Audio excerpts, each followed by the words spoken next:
मेरी आंटी पापा के दोस्त की पत्नी की बेटी रश्मि दिमाग से थोड़ी कमजोर थी। आंटी का देहांत हुआ तो कोई भी रश्मि को रखने को तैयार नहीं था। मुझे उस पर बहुत तरस आता जब माँ उसे मारती। एक दिन माँ उसका ब्याह भिखारी विनोद से करने लगी तो मैंने माँ को रोक दिया और खुद उससे शादी कर ली। मैं उसका बहुत ख्याल रखता, उसे मोहब्बत देता। मुझे बड़ा अजीब लगता जब वो रात में अचानक मुझे यूं घूरने लगती जैसे बिल्कुल ठीक हो। एक दिन काम से लौटा तो वो गायब थी। मैंने हर जगह ढूंढा पर वो नहीं मिली। कुछ साल गुजर गए, फिर दूसरी शादी हो गई। एक दिन नौकरी में चोरी का इल्जाम लगा और मैं जेल चला गया। वहां असिस्टेंट कमिश्नर को देखा तो जैसे होश ही उड़ गए, क्योंकि आंटी का देहांत ऐसे वक्त पर हुआ जब मैं जिंदगी के सबसे मुश्किल दौर से गुजर रहा था। पढ़ाई, पैसों की तंगी और दिल दिमाग के झंझट पहले ही दिमाग पर बोझ थे, और फिर आंटी के जाने के बाद रश्मि की जिम्मेदारी अचानक हम सबके सिर पर आ पड़ी। माँ ने तो जैसे दिल से उसे कभी अपनाया ही नहीं था। वो अक्सर कहती, ये लड़की तो वैसे ही बेकार है, ना अकल है ना होश, और ऊपर से देखने में भी ऐसी है कि किसी के दिल में तरस भी ना आए। लेकिन क्योंकि पापा ने मरने से पहले वादा किया था कि वो रश्मि की जिम्मेदारी उठाएंगे, और वो रश्मि को हमारे भरोसे छोड़कर चले गए। रश्मि सच में कम बोलने वाली थी। उसकी आंखों में एक अजीब सी खामोशी थी, इतनी गहरी कि कई बार मेरी नींद तक उड़ा देती थी। माँ अक्सर उसे किसी न किसी बात पर ताना मार देती। वो कुछ कहती नहीं, बस सर झुकाकर चुपचाप सह लेती। ये सब मैं चुपचाप देखता और दिल में एक कसक सी उठती, लेकिन कुछ कहने की हिम्मत नहीं होती। एक दिन माँ उसे डांटते हुए बोली, तुम्हें अगर हमने रखा है तो इसका मतलब ये नहीं कि हर वक्त हमारे सिर पर सवार रहोगी। थोड़ा बहुत काम भी कर लिया करो। रश्मि ने बस सर हिलाया और बिना कुछ कहे किचन में जाकर बर्तन धोने लगी। मैं बैठा किताबें खोलने का दिखावा कर रहा था, लेकिन ध्यान कहीं और था। बर्तनों की आवाज जैसे दिल पर चोट कर रही थी। माँ फिर बोली, संभाल के धोना, अगर एक भी बर्तन टूटा तो देख लेना। वो घबराकर रुक गई, फिर धीरे धीरे काम करने लगी।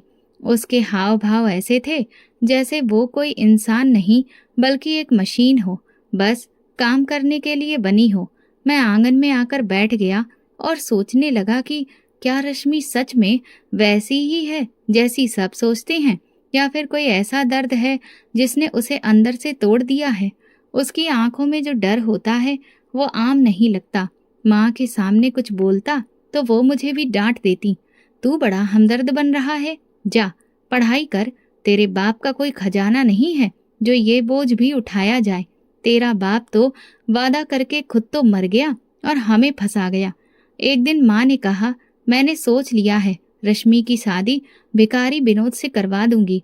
रोज आता है मांगने, उसी के साथ भेज दूंगी। कम से कम खाने का खर्च तो बचेगा। ये सुनते ही मेरा दिल जैसे थम गया। मैंने कहा, माँ आप कैसे? वो भिखारी विनोद? माँ ने मेरी बात काट दी। बस अब तू ही उसका वकील मत बन। तेरा कोई हक नहीं मेरे फैसलों पर उंगली उठाने का। मैंने धीरे से कहा, वो इतनी भी कमजोर नहीं जितना हम सोचते हैं। शायद माँ बाप के जाने का सदमा है, ये शायद लोगों ने ही उसे कम दिमाग कहकर जबरदस्ती उसकी छवि ऐसी सबके सामने बना डाली है।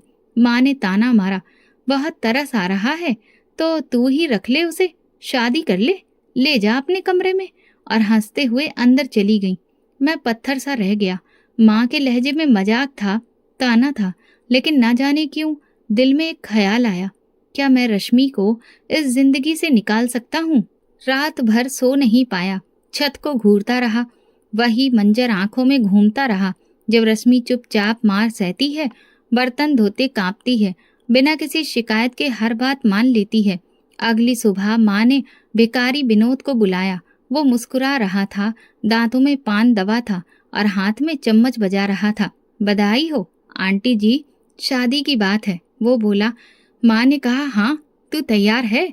उसने सिर हिलाया, बिल्कुल, बीवी बनेगी तो बरकत आएगी। मैंने तुरंत कहा, माँ ये गलत है। माँ ने घूर कर कहा, अब फिर शुरू हो गया? मैंने हिम्मत कर कहा, नहीं माँ, उससे शादी मैं करूँगा। माँ का हाथ रुक गया। विनोद की मुस्कुराहट गायब हो गई। क्या कहा तूने? माँ ने हैरत से पूछा। मैंने नजरें झुकाकर कहा, मैं उससे शादी करना चाहता हूँ। उसे बोझ नहीं समझता, बल्कि जिम्मेदारी समझता हूँ। माँ चिल्लाई, ये क्या पागलपन है? खानदान क्या कहेगा? लोग क्या बोलेंगे? मैंने कहा, मुझे फर्क नहीं पड़ता। अगर जबरदस्ती की तो मैं अपनी जान दे दूंगा। ये सुनते ही माँ का रंग उड़ गया। घर के सब लोग इकट्ठा हो गए। कोई हैरान, कोई गुस्से में, कोई चुप, लेकिन मैं अपने फैसले पर अडिग रहा। रश्मि कमरे के कोने में खड़ी थी। उसकी आंखों में ना हैरानी थी, ना खुशी, ना दुख, बस खामोशी। सुबह माँ का मूड ज्यादा शांत था।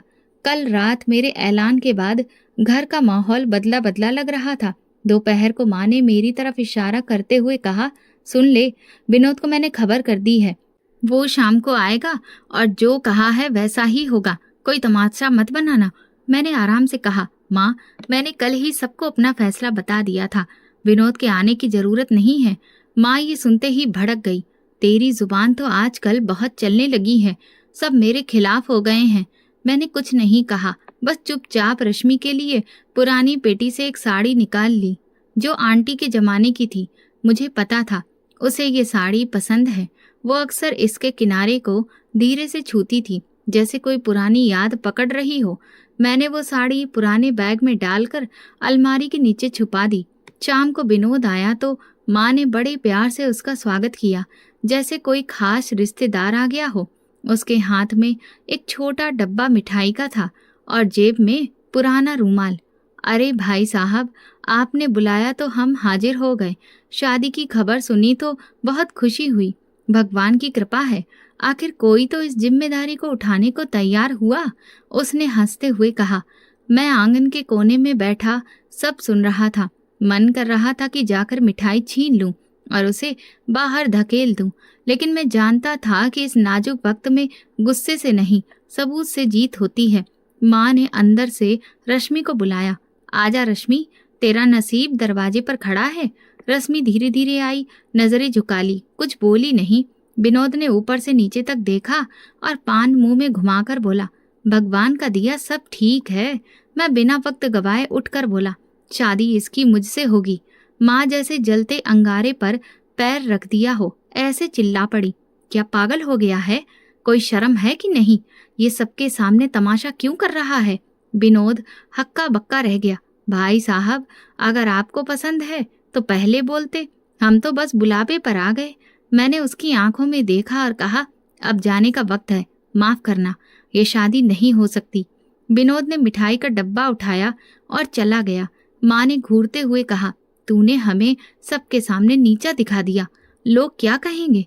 मैंने कहा, लोग क्या कहेंगे से ज्यादा जरूरी है कि मैं क्या महसूस करता हूँ। मैं किसी की जिंदगी बर्बाद नहीं होने दूंगा। रात को माँ ने खाना नहीं बनाया, बर्तन वैसे ही पड़े रहे। मैं भी बस उनका गुस्सा देखता रहा। 2 दिन बाद शादी की तैयारी शुरू हुई। रिश्तेदारों में बातें फैल गईं। मेरे चाचा ने फोन किया, तूने तो खानदान का मजाक बनाकर रख दिया है। दिमागी मरीज लड़की से शादी करेगा? तेरा दिमाग सही ठिकाने पर तो है? मैंने बस इतना कहा, मैंने इंसान से शादी की है, बीमारी से नहीं। चाचा के बच्चे सोशल मीडिया पर ताने कसने लगे, तरह तरह से मजाक बनाने लगे। मोहल्ले की औरतें माँ के पास आकर कहने लगी, क्या जरूरत थी? कोई और नहीं मिला था क्या? माँ चुपचाप सुनती रही और मैं अंदर से खौलता रहा। शादी के दिन पंडित जी आए। माँ का मूड अभी भी खराब था। गवाह मोहल्ले के बुजुर्ग थे। मैंने रश्मि को वो साड़ी दी जो पहले से संभाल कर रखी थी। उसने पहले उसे गौर से देखा, फिर हल्के से मुस्कुरा दी। बरसों बाद उसके चेहरे पर सुकून था, डर नहीं। शादी हुई, रश्मि मेरी पत्नी बन गई। किसी ने ताली नहीं बजाई, न बधाई दी, लेकिन मेरे दिल में अजीब सा चैन उतर गया। रात को माँ ने मुझसे बात नहीं की, बस एक नज़र डाली और अपने कमरे में चली गई। मैं और रश्मि कमरे में बैठे थे। मैंने कहा, अब तुम्हारी जिंदगी मेरी जिम्मेदारी है। जो तुमसे छीना गया वो मैं लौटाऊंगा। उसने मेरी आंखों में देखकर कुछ नहीं कहा, लेकिन खामोशी में बहुत कुछ था। अगले दिन मैंने उसका कमरा तैयार करना शुरू किया। पहले वो सामान रखने का कमरा गंदा था, गंदा सा। खिड़कियों पर पुराने पर्दे, दीवारें धूल में लिपटी हुई। मैंने खुद झाड़ू पोछा किया, दीवारें साफ की, नए पर्दे लगाए और बिस्तर पर साफ चादर बिछाई। एक छोटी मेज रखी जिस पर रंग बिरंगे खिलौने, गुड़िया और एक खिलौना खरगोश रख दिया। रश्मि अंदर आई, थोड़ी देर रुकी, फिर धीरे से चलकर खरगोश को उठा लिया। उसके होठों पर हल्की मुस्कान आई। उसने मेरी तरफ देखा, आंखों में सवाल नहीं, बस खामोश सा शुक्रिया था। मैंने कहा, ये सब तुम्हारे लिए है। थोड़ा है लेकिन दिल से किया है। उसने कुछ नहीं कहा, बस खिलौने को सीने से लगा लिया। अब वो मेरे सवालों का जवाब सिर्फ हाँ ना में नहीं, छोटे छोटे वाक्यों में देने लगी थी। एक दिन मैंने पूछा, तुम्हें क्या पसंद है? बोली, आसमान देखना। मैंने पूछा, क्यों? उसने कहा, वो डांटता नहीं। ऐसे ही छोटी छोटी बातों में हमारा रिश्ता बढ़ने लगा। एक दिन उसने मेरी किताबें देखी। मैंने पूछा, तुम पढ़ सकती हो? बोली, थोड़ा थोड़ा। मैंने उसे तस्वीरों वाली किताब दी। वो देर तक देखती रही, फिर बोली, ये नदी है? मैंने कहा, हाँ, बहुत सुंदर नदी, जैसे तुम्हारे सपने। वो चौंकी, जैसे सपने नया शब्द हो। बोली, मेरे भी सपने थे। उसने बचपन की बातें सुनानी शुरू की। पापा के साथ पार्क जाना, झूला झूलना, बर्फ का गोला खाना। उसकी आवाज में नरमी थी लेकिन आंखें नम थीं। मैं बस सुनता रहा। आखिर में मैंने उसका हाथ पकड़कर कहा, सपने खत्म नहीं हुए, बस सो गए हैं, हम उन्हें जगाएंगे। उस दिन के बाद वो ज्यादा खुली। दिन में पानी लाना, रात को पूछना, नींद आ जाएगी ना? और मैं कहता, तुम हो तो नींद जरूर आएगी। एक दिन मोहल्ले की आंटी जी आई। बोली, अब तो काफी ठीक लग रही है, पहले तो इसे कुछ समझ में ही नहीं आता था। मैंने गर्व से कहा, बस थोड़ा ध्यान रखने की जरूरत होती है, बाकी सब तो अपने आप ही हो जाता है। रश्मि ने मेरी तरफ देखा, जैसे कुछ कहना चाह रही हो जो दिल में बहुत समय से दबा हो। एक दिन मैं काम से लौट रहा था तो रश्मि घर के दरवाजे पर खड़ी मिली। उसने आते ही कहा, आज मैंने खुद से चाय बनाई है। मैं हंसकर बोला, अरे वाह, तो हमारी रश्मि अब सब कुछ सीख रही है। वो हंस दी। पहली बार मैंने उसे ऐसे खुलकर हंसते देखा। हम अंदर आए। चाय वाकई बहुत अच्छी बनी थी। मैंने मजाक में कहा, अगर रोज ऐसी चाय पिलाओगी तो मैं तो तुम्हारा स्टूडेंट बन जाऊंगा। वो भी मजाक में बोली, तो फिर मैं टीचर बन गई। उन दिनों मैं उसे थोड़ा थोड़ा पढ़ना लिखना भी सिखाने लगा था। शाम को काम से आकर उसे हिंदी के अक्षर लिखवाता और वो मेहनत से उन्हें दोहराती। उसे कहानियां सुनना भी बहुत पसंद था, खासकर वो जिनमें राजकुमारियां और महल होते। एक दिन मैंने कहा, तुम खुद भी तो एक राजकुमारी हो, जिसे सबने साधारण समझ लिया, लेकिन असल में तुम सबसे कीमती हो। वो थोड़ा शर्मा गई और धीरे से बोली, पापा भी यही कहते थे। कुछ समय बाद काम का दबाव बढ़ गया और मैं देर से घर आने लगा, लेकिन घर लौटकर रश्मि की चुपचाप मौजूदगी भी सुकून देती थी। वो दरवाजा खोलती, मुझे देखती और फिर अपने कमरे में चली जाती। अब हम पहले जैसे हंसते बोलते नहीं थे। शुरुआत में लगा कि शायद थकी हुई है या तबीयत खराब है, लेकिन धीरे धीरे उसकी खामोशी बढ़ने लगी। अब वो मेरी बातों का छोटा सा जवाब देती, बाकी वक्त चुप रहती। एक रात मेरी नींद अचानक खुली। कमरा अंधेरा था लेकिन खिड़की से चांदनी आ रही थी। रश्मि मेरे बराबर में बैठी मुझे लगातार देख रही थी। हमारी नजरें मिली तो मैं चौंक गया। उसकी आंखों में डर नहीं था, बल्कि एक गहरा खालीपन था जो मैंने पहले कभी नहीं देखा था। मैं उठकर बैठ गया और बोला, रश्मि, सब ठीक है? वो कुछ देर चुप रही, फिर धीरे से बोली, तुम बदल नहीं गए। मैं हैरान रह गया, जैसे ये बात किसी बहुत समझदार औरत ने कही हो। मैंने पूछा, कैसा बदलना? वो बस हल्की सी मुस्कुराई और वापस लेट गई। सुबह पहले की तरह खामोश थी। मैं नाश्ता बना रहा था। उसने दरवाजे से कहा, तुम चाय लोगे? मैंने हाँ कहा। वो चुपचाप चाय बनाने लगी। इसके बाद वो और भी बदल गई। न पहले की तरह खुलकर बोलती, न सवाल पूछती, न हंसती। उसकी आंखों में जैसे एक पर्दा सा आ गया था। मैं कई बार कहता, रश्मि आ जाओ, बाहर बैठते हैं या छत पर चलते हैं।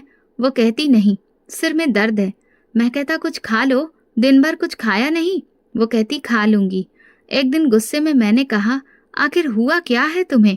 पहले तो तुम बात करती थी, अब क्यों चुप हो? वो बिना कुछ कहे चली गई।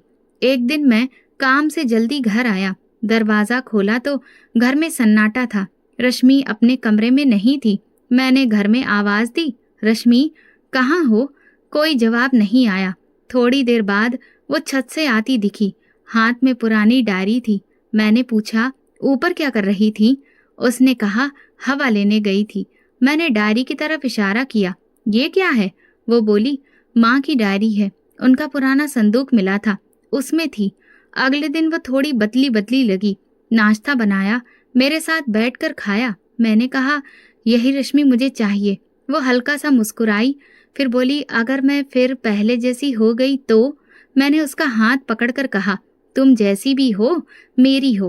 वो चुप रही, लेकिन चेहरे पर हल्की चमक आ गई। लेकिन अगली रात फिर से बदली सी थी। मैंने पूछा, क्या बात है? उसने कहा, कभी कभी डर लगता है कि सब कुछ फिर से छिन ना जाए। मैंने कहा, ये घर तुम्हारा है, ये दिल तुम्हारा है, सब तुम्हारा है।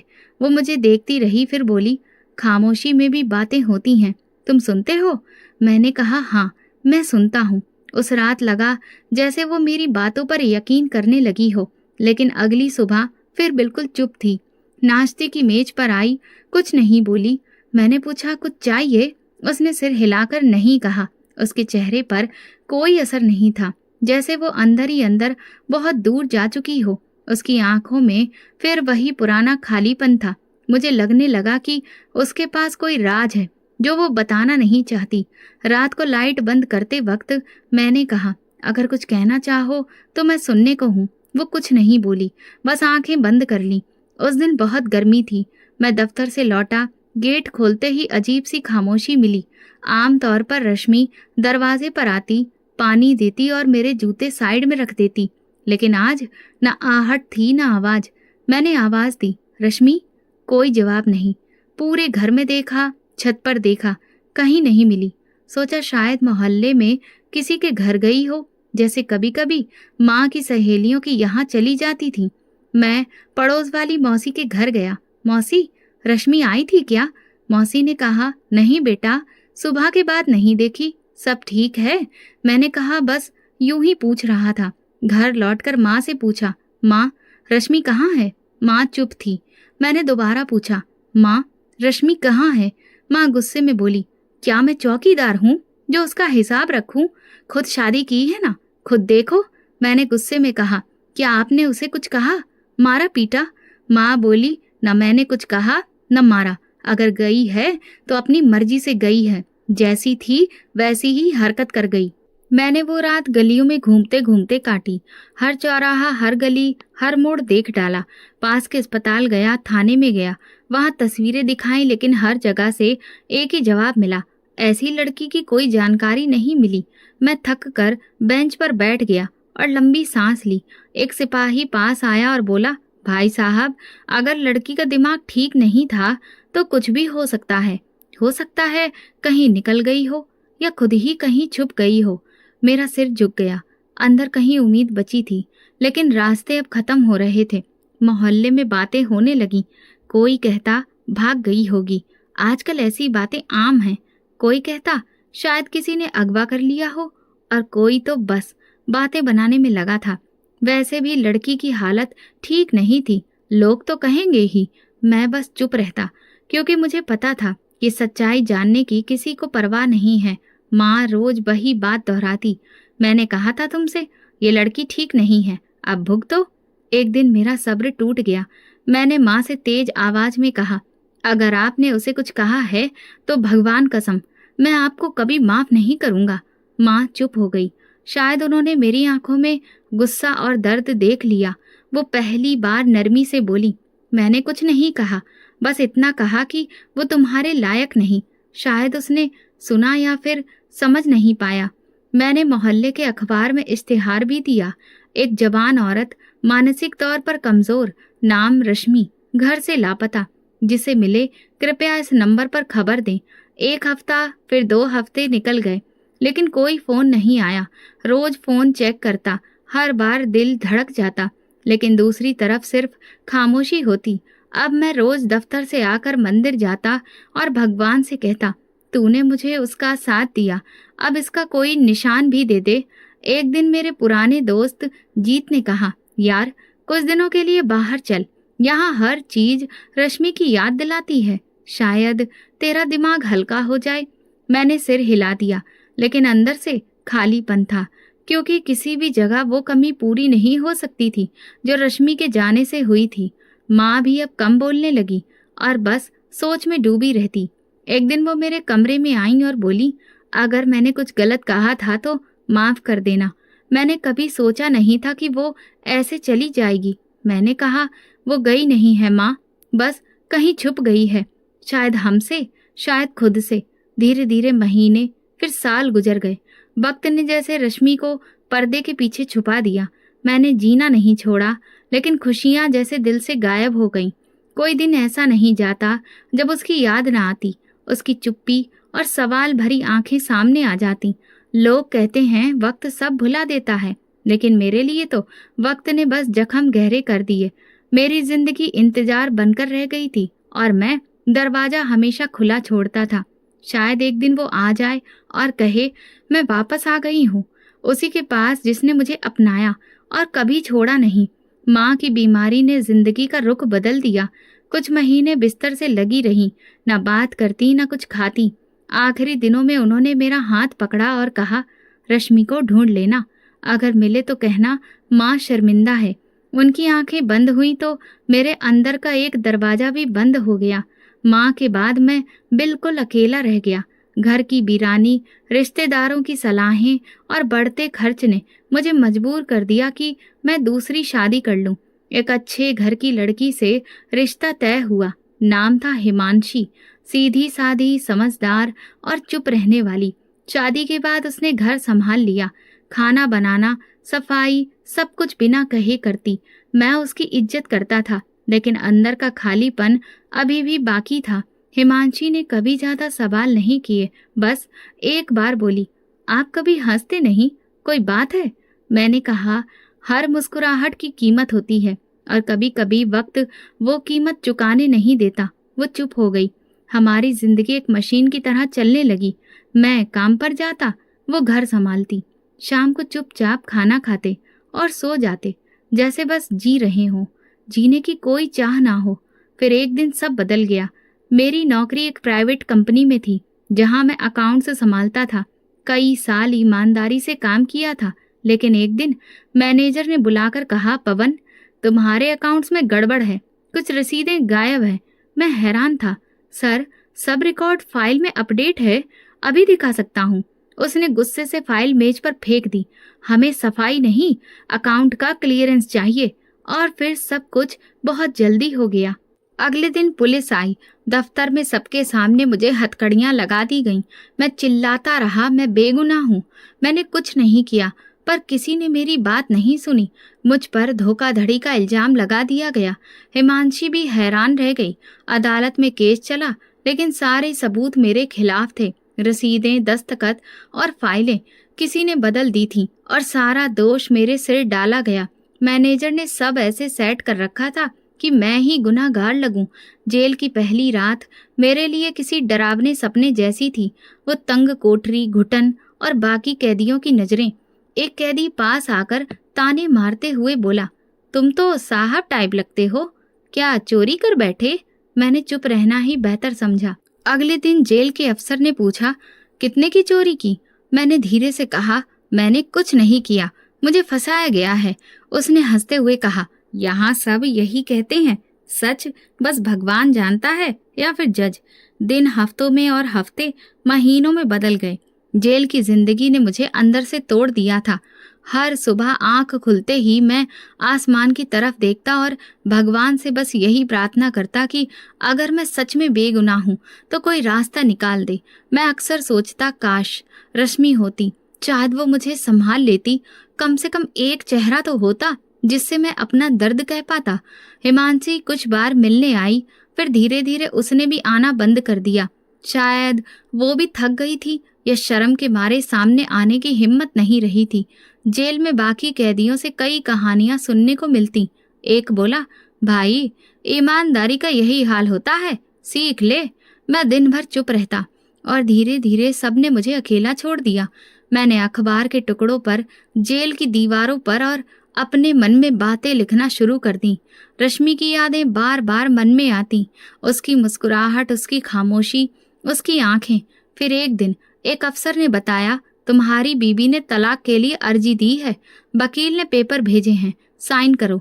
मैंने कागज देखे, चुपचाप साइन कर दिए। दिल में तूफान था लेकिन जुबान खामोश रही। वो दिन शायद मेरी जिंदगी का सबसे भारी दिन था। एक रिश्ता बिना कुछ कहे खत्म हो गया।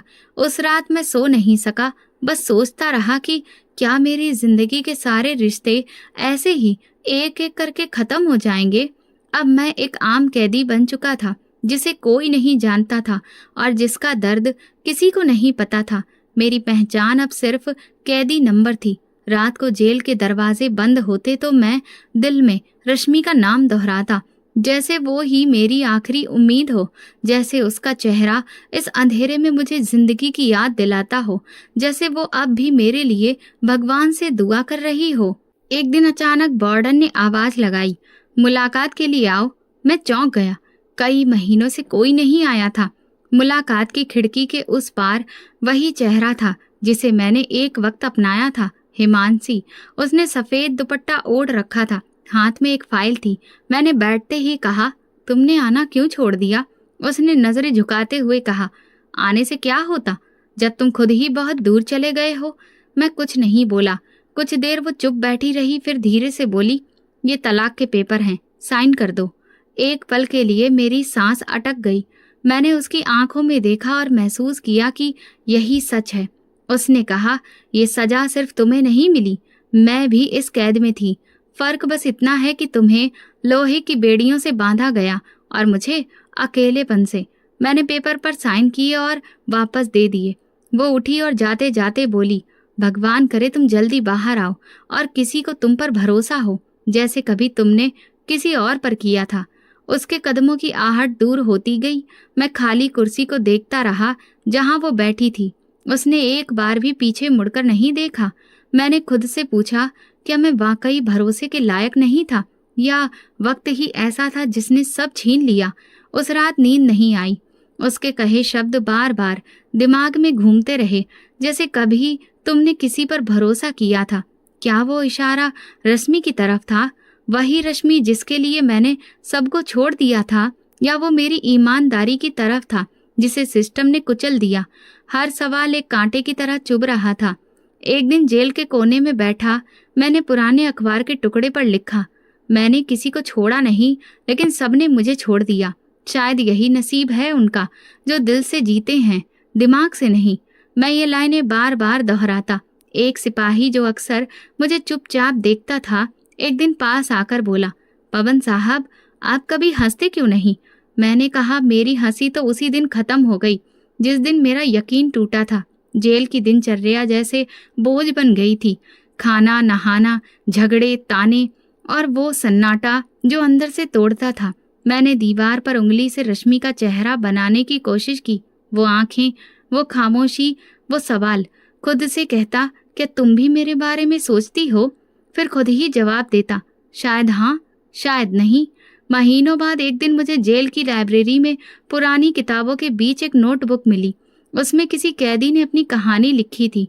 आखिरी पन्ने पर लिखा था, इंसान जेल से बाहर आ भी जाए, अगर अंदर से टूटा हो तो वो कहीं भी आज़ादी नहीं मिलती। मैंने वो पन्ना फाड़कर अपने पास रख लिया। ये लाइन मेरी जिंदगी का सच बन चुकी थी। अब मैं वो इंसान था जिसे ना रिश्तेदार पहचानते थे, ना बीवी जिसने साथ निभाने का वादा किया था। मैं सिर्फ एक कैदी था, अकेला, तलाकशुदा और बेगुनाह। मैं अक्सर सोचता, क्या प्यार का यही अंजाम होता है? क्या मैंने गलत रास्ता चुना? लेकिन हर बार खामोशी ही जवाब देती। वो खामोशी जो पहले रश्मि की थी, अब मेरी हो चुकी थी। उस दिन जेल के अंदर का माहौल थोड़ा अलग था। वार्डन जल्दी जल्दी सफाई करवा रहा था। कुछ कैदियों को अलग लाइन में खड़ा किया जा रहा था और सुपरिटेंडेंट के कमरे के बाहर पुलिस वाले कतार में खड़े थे। मैं कोने में बैठा ये सब देख रहा था। सोचा, शायद कोई बड़ा अफसर आने वाला है या फिर कोई चेकिंग होने वाली है। ऐसा माहौल अक्सर तभी बनता था। तभी अचानक दरवाजा खुला। मैंने सिर झुकाया हुआ था, लेकिन कदमों की आवाज कुछ अलग सी लगी। एकदम सधी हुई चाल, जैसे किसी को खुद पर पूरा भरोसा हो। फिर एक औरत की आवाज गूंजी, ये केस फाइल कहाँ रखी है? किसी ने जवाब दिया, मैडम, अंदर मेज पर रखी है। मैंने सर उठाया और सामने देखा तो मेरी आंखें जैसे थम गईं। एक पल को लगा वक्त रुक गया। सरकारी ड्रेस में, गले में आईडी कार्ड और हाथ में फाइल लिए वो रश्मि थी। दिल जोर से धड़कने लगा, आंखें मल ली। यकीन ही नहीं हुआ, वो रश्मि जो कभी एक शब्द बोलने में भी हिचकिचाती थी, आज इतनी आत्मविश्वासी, गंभीर और असरदार लग रही थी। उसकी आंखों में अब खामोशी नहीं, एक चमक थी, एक पहचान थी। उसने मेरी तरफ देखा और सीधे आंखों में आंखें डालकर बोली, कैसे हो? बस ये 2 शब्द और जैसे मेरी रूह कांप गई। मैंने नजर झुकाते हुए कहा, रश्मि। वो हल्के से मुस्कुराई, हाँ मैं ही हूँ। सुपरिटेंडेंट कुछ बोलना चाहते थे लेकिन उसने हाथ से इशारा करके रोक दिया। फिर मेरे सामने बैठ गई, फाइल खोली और पन्ने पलटने लगी जैसे किसी आम कैदी का केस देख रही हो। मैं उसे देखता रह गया, सोचता ये कैसे हो सकता है। मैंने धीरे से कहा, ये कैसे? उसने फाइल बंद की और बोली, दुनिया में वही चीजें होती हैं जिन पर भरोसा किया जाता है। तुमने मुझ पर भरोसा किया था। मैं खुद पर करने लगी। मैंने पूछा, लेकिन कैसे? कहाँ चली गई थी? वो थोड़ा झुकी और बोली, बहुत दूर, जहाँ कोई जानने वाला नहीं था, ना कोई पहचान, ना ताने। एक जोड़ा मिला जिनके बच्चे नहीं थे। उन्होंने मुझे अपना लिया, इज्जत दी, प्यार दिया, मेरे अंदर का अंधेरा मिटाया। डॉक्टर, काउंसलिंग और सबसे बढ़कर एक सुकून भरा माहौल मिला। वहां पढ़ाई शुरू की, 10वीं, 12वीं, फिर यूनिवर्सिटी। आज मैं असिस्टेंट कमिश्नर हूँ। मैंने कहा, और मुझे कभी याद नहीं किया? वो चुप हो गई, फिर बोली, हर दिन, लेकिन मजबूर थी। मैंने खुद को संभालते हुए कहा, पता है मैं यहाँ क्यों हूँ? उसने सिर हिलाया, सब पता है, इसीलिए तो आई हूँ। मैंने हैरानी से पूछा, किसने बताया? उसने कहा, एक पुराना दोस्त, जीत। उसने सोशल मीडिया पर तुम्हारा जिक्र देखा और मुझसे बात की। मैंने लंबी सांस ली। मैं बेगुनाह हूँ रश्मि, मुझे फंसाया गया है। उसने मेरी आंखों में देखते हुए कहा, मुझे पता है, तुम झूठ नहीं बोल सकते। फिर उठी और बोली, मैं खुद ये केस देखूंगी, तुम्हें इंसाफ मिलेगा। लेकिन याद रखना, दुनिया बदल गई है, हम भी। वक्त ने हमें दोबारा मिलाया है, लेकिन अब हम पहले जैसे नहीं हैं। मैं उसकी बात समझने की कोशिश कर रहा था, लेकिन दिमाग में उसी छोटी खामोश लड़की की तस्वीर घूम रही थी जिसकी आंखों में सवाल होते थे, आज उनमें जवाब थे। वो जाने लगी तो मैंने आवाज दी, रश्मि। वो पलटी, हाँ। मैंने पूछा, क्या तुमने मुझे माफ कर दिया? एक पल रुककर बोली, तुमने मुझ पर भरोसा किया था, इससे बड़ी माफी क्या होगी? और चली गई। मैं देर तक उस दरवाजे को देखता रहा, जैसे बरसों के अंधेरे में एक दरार पड़ी हो और वहां से रोशनी झांक रही हो। शायद उम्मीद फिर से लौट आई थी। शायद रश्मि सिर्फ याद नहीं, किस्मत बनकर वापस आई थी। उसके जाने के बाद कई दिन जेल का माहौल पहले जैसा था, लेकिन मेरे अंदर कुछ बदल चुका था। एक नई उम्मीद जल चुकी थी। चेहरा, बातें, अंदाज, सब जैसे अंदर फिर से जिंदगी भर रहे थे। इस बार जब वो आई तो मुलाकात का अंदाज अलग था। फाइल, नोटिस और एक वकील के साथ आई थी। मैंने हल्की मुस्कान दी जो सालों बाद चेहरे पर आई थी। वो बैठते ही बोली, तुम्हें यहाँ से निकालने के लिए सबूत चाहिए, पुराने अकाउंट्स, रिकॉर्ड्स, कुछ गवाहों के बयान लाने होंगे। मैंने सिर हिलाया, जो करना है करो, बस देर मत करना रश्मि। वकील ने कुछ कागज आगे बढ़ाए। ये तुम्हारी पुरानी कंपनी के एक कर्मचारी का बयान है, जिसमें कहा गया है कि मैनेजर खुद इसमें शामिल था। रश्मि ने मुझे गौर से देखा, जैसे बरसों के दर्द को पढ़ने की कोशिश कर रही हो। फिर बोली, पवन, वक्त की चोटें बहुत कुछ बदल देती हैं, लेकिन अगर भरोसा जिंदा है तो सब वापस आ सकता है। मैंने पूछा, इतने सालों बाद तुम्हें कैसे पता चला कि मैं यहाँ हूँ? वो चुप रही, फिर बोली, जीत ने एक पोस्ट डाली थी जिसमें तुम्हारी फोटो और केस का जिक्र था। मैं तुरंत पहचान गई। मैंने कहा, और फिर तुम चली आई? वो मुस्कुराई, कुछ छोड़ा नहीं, बस वही चीज वापस लेने आई हूँ जो कभी छीनी गई थी। उसने बैग से एक छोटा नीला रूमाल निकाला। याद है, शादी के बाद तुमने दिया था। मैंने संभाल कर रखा, हर मुश्किल वक्त में साथ रहा। तुम भले पास नहीं थे, लेकिन तुम्हारा दिया भरोसा मेरे साथ था। फिर हम दोनों कुछ देर तक चुप बैठे रहे। वकील हमें कुछ कागज दिखा रहा था, लेकिन हमारी नजरें बस एक दूसरे के चेहरे पर ही अटकी हुई थीं।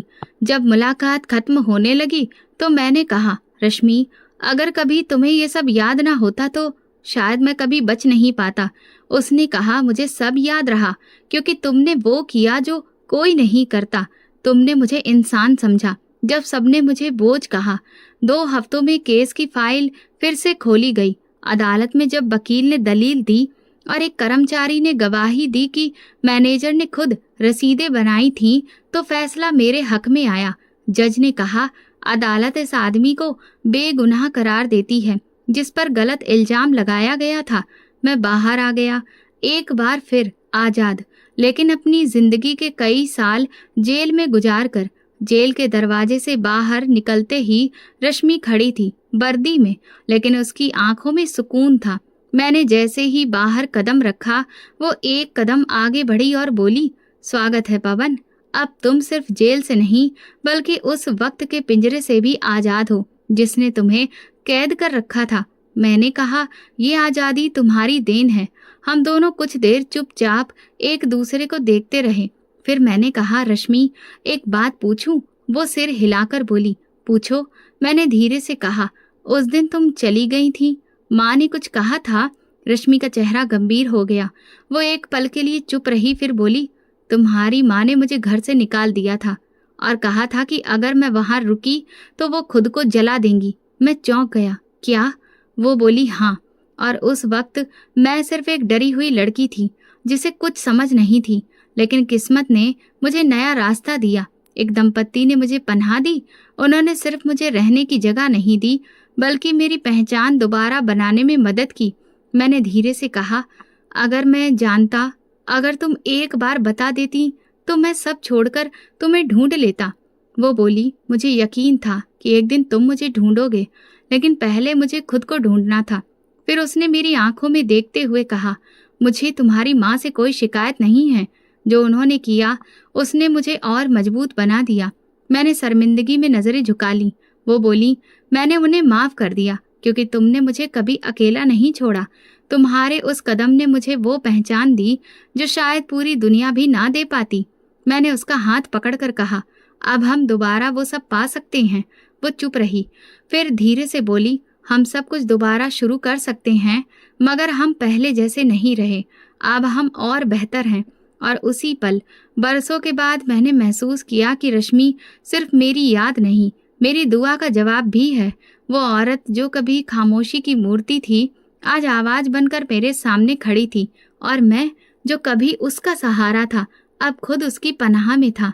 रश्मि के शब्द मेरे दिमाग में गूंजते रहे। अगर तुम्हारी माँ ने मुझे ना निकाला होता तो शायद मैं कभी ना संभल पाती।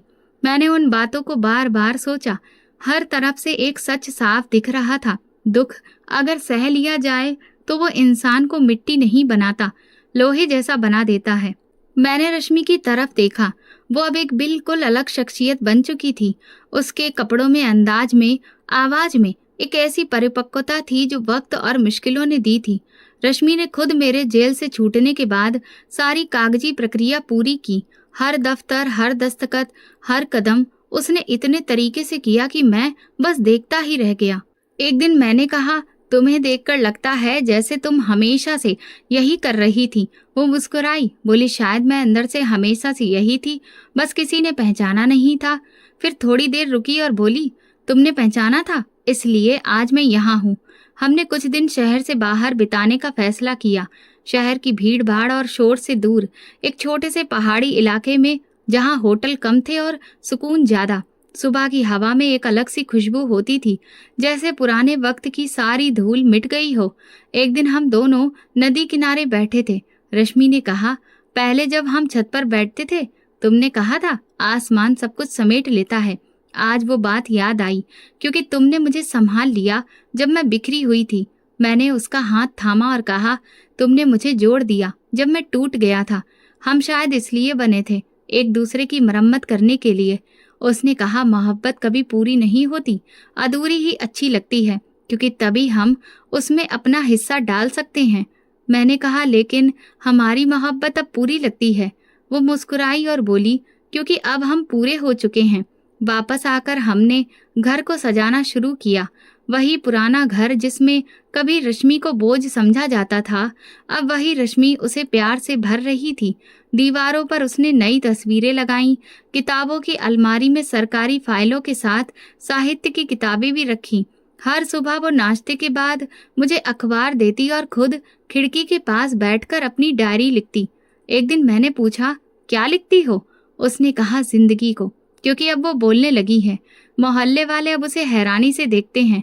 वही लड़की जिसे कभी पागल कहा जाता था, अब असिस्टेंट कमिश्नर के पद पर थी, और फिर भी इतनी सरल। एक दिन मोहल्ले की एक बुजुर्ग औरत हमारे घर आई। रश्मि का माथा चूमा और कहा, बेटी, हमने तुम्हें पहचानने में देर कर दी, लेकिन भगवान ने तुम्हें वो मुकाम दिया जो हर किसी को नहीं मिलता। रश्मि ने उनके हाथ चूमे और बोली, ये मुकाम भी एक इम्तिहान है और दुआ है कि मैं इस पर कायम रहूं। हमारी जिंदगी अब एक नए ढंग से चल रही थी। मैंने एक छोटा सा ट्रस्ट खोला जहां बेगुनाह कैदियों की कानूनी मदद दी जाती थी। रश्मि कई बार उनके लिए गवाही देती और अपनी कहानी सुनाती। मैं वो हूँ जिसे सबने छोड़ दिया था, लेकिन आज मैं दूसरों का सहारा बनना चाहती हूँ। उसके ये शब्द सुनकर कई औरतों की आंखों में उम्मीद की चमक आ जाती थी। एक रात हम छत पर बैठे थे, तारे बहुत चमक रहे थे। रश्मि ने कहा, यही वो जगह है जहां मैं तुम्हें देखती रहती थी। तुम सोते थे और मैं बस देखती रहती थी। मुझे तब भी तुम पर भरोसा था, अब और भी है। मैंने हंसकर कहा, तो तब से तुम बहाने से जागती थी? वो शर्मा गई, बोली, तुम्हें पता भी था? मैंने कहा, नहीं, लेकिन अब लगता है जैसे हर वो पल आज की नींव बन गया है। जिंदगी ने हमें दर्द, जुदाई, अकेलापन और तानों से गुजारा, लेकिन हमने उन सबको सीढ़ियां बना लिया। रश्मि अब सिर्फ मेरी बीवी नहीं थी, वो मेरी साथी, मेरी रोशनी का जरिया बन चुकी थी। एक दिन मैंने उससे पूछा, तुमने मुझे माफ कर दिया, लेकिन खुद को कैसे माफ किया? उसने कहा, मैंने खुद को कभी गलत समझा ही नहीं, बस हालात को वक्त पर छोड़ दिया और वक्त ने सब ठीक कर दिया। मैंने वही साड़ी फिर से निकाली जो मैंने शादी के बाद उसे दी थी।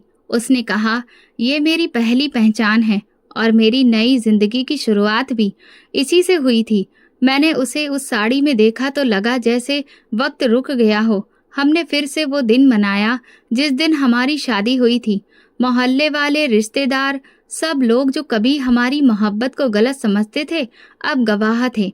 रश्मि अब हर उस औरत के लिए मिसाल थी जो टूटी हुई थी, और मैं बस शुक्रगुजार था कि मैं इस कहानी का पहला और आखिरी पन्ना था।